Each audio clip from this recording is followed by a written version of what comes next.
Alright, welcome back, Mighty Crew. This is Mighty Mike, and a lot of people are saying that we are in the next bull market here. That's actually what's kind of making me nervous about this situation, because with everybody being so bullish, it almost seems like we haven't reached full capitulation. If that is the case, then we might actually have another leg lower, but I'm saying that we're definitely not going to be headed, like, shooting off to the moon, in my opinion. I don't believe that we are in what a lot of people are considering to be a bull market. I would just say that maybe this means that the bear market is over. If we go back and look at the previous cycles, you can see that we pretty much kept continuing to crash until we peaked our heads above this 200-day moving average. And that did mean that we had a pretty good relief rally on the way, but that didn't mean that we were really in what a lot of people are trying to say is the next bull market. We weren't making new all-time highs or anything like that, and I don't think that that's what we're going to be seeing right now either. We could definitely see some kind of a relief rally like we did back here, or like we did back here in the previous bear markets, but I think that we're going to have a lot of consolidation and sideways momentum before people actually do accumulate the confidence to start pouring money back into the market and sending this thing parabolic again. In the meantime, though, I am going to continue to dollar cost average, and I do think that as long as we can actually come back down here and turn the 200-day moving average into support, or start making higher highs and higher lows here, then hopefully we have reached the actual ultimate bottom of the bear market, and this is just going to represent a really great opportunity to accumulate and get ready for the next parabolic moves. A lot of people are also kind of wanting to know about Solana, since it got so wrecked in the FTX debacle, and because obviously Sam Bankman-Fried did own a lot of the Solana token. This caused it to have a significant crash back there whenever the FTX collapse happened, but right now it looks like we have started to recover a lot of that loss that we saw back then. Unfortunately, we do have a lot of resistance here above us, and some of that resistance is this 200-day moving average. And if you look right here, we have a huge bearish divergence here with the RSI, being super overbought, and this could send us down for another leg a little bit lower. It might not make a lower low, but it definitely is probably going to be having a retracement, especially if Bitcoin and the rest of the crypto market don't start making those higher highs like I was talking about. As it has over the past couple of years, this is definitely going to continue to depend on what the Fed continues to do with interest rates. And as you can see, it does look like we have a 93.7% chance of only a 25 basis point hike in the February meeting. Everybody pretty much agrees on this, and it looks like it is being priced into the market.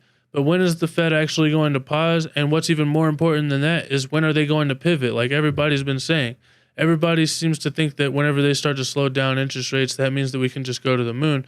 But I think that just means that it's going to have a little bit less downward pressure, and maybe we can actually start to form a floor at that point. But I don't really think we're going to make any parabolic movements until we start to see the Fed actually do a pivot. And I don't think they're going to be pivoting until they start to see sure signs that inflation is actually coming back down to 2%. Another thing people have been speculating on is if the Fed is actually going to wait until interest rates are down to actually 2% before they start to pivot. And I don't believe that's the case. I think they're going to be just looking for data that shows that we are headed that direction. This CME Fed Watch tool analyzes the probabilities of changes to the Fed rate and the U.S. monetary policy as implied by the 30-day Fed funds futures pricing data. A lot of people use this indicator to see what the probability is of the next rate hike, but most people don't go deeper into the capabilities of what this indicator can do and see what the future Fed funds rates are actually looking like they're going to be. In March, it looks like we have about a 78.9% chance of another 25 basis point hike, and then it looks like in May we might actually have a pause here with a 62.9% chance. So that would mean that we only have a 50 basis point rate hike essentially coming forward, with it being split into two 25 basis point hikes, and then the Fed looks like they might actually pause. In June, it looks like there's about a 50% chance of it continuing to stay at 500 basis points. And in July and September, it's pretty much looking about the same. It's not until November that it looks like the market is actually, wait, no, they're not. The last time I looked at this, it was actually a higher probability that they were going to be doing a pivot here in November. But now it looks like the chances are 35.2% that they're going to continue with that pause.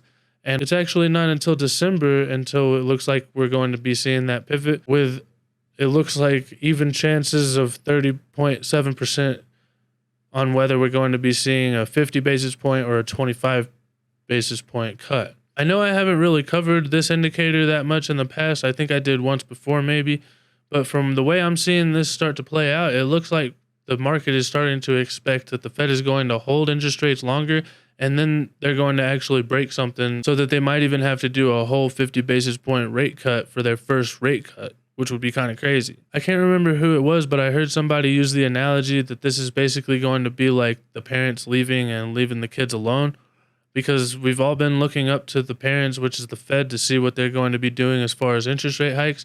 But then they're going to pause, and they're basically going to be leaving us all alone with our market to see what we're going to do. And I don't have any kids, but I'm pretty sure that whenever the kids are left alone with no parents, it usually end up breaking something. So I think the Fed is going to leave us alone until we break the market, and then they're going to have to start doing some pretty aggressive rate cut. In the meantime, though, I think there's going to be a lot of volatility. Hopefully volatility will actually be coming back into the market so we can do some swing trades, because this super flat and boring stuff is actually just grinding, and really it just sucks. So hopefully Bitcoin will actually get above this $21,500 mark, turning it into support. And then as the Fed continues to hold interest rates high and they break the stock market, hopefully people will start to look for somewhere to invest their money that isn't being crushed by earnings, like I keep saying.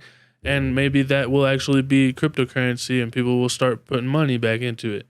No one really knows what's going to happen, because like I keep saying, and like everybody probably keeps saying, the cryptocurrency market has never actually been through a real recession, and it's all just kind of speculation at this point.